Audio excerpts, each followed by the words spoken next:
আপনি দেখেন শুরু করছেন কিন্তু এইভাবে যে জাতীয় স্বার্থে আমরা সবাই একযোগে কাজ করব।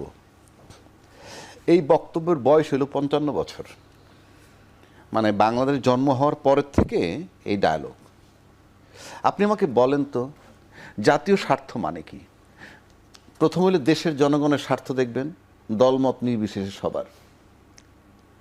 এই বাংলাদেশে আমি পিছের ১৫ বছর যদি শুধু টানি, ৫৭ জন বিডিআর হত্যা হয়েছে, আয়নাগর ছিল, বিনা বিচারে হত্যা ছিল, ক্রস ফায়ার ছিল, মেজর সিনার বুকে কিভাবে গুলি মারছে ছিল। আপনি সবই তো জাতীয় স্বার্থের সাথে সম্পৃক্ত।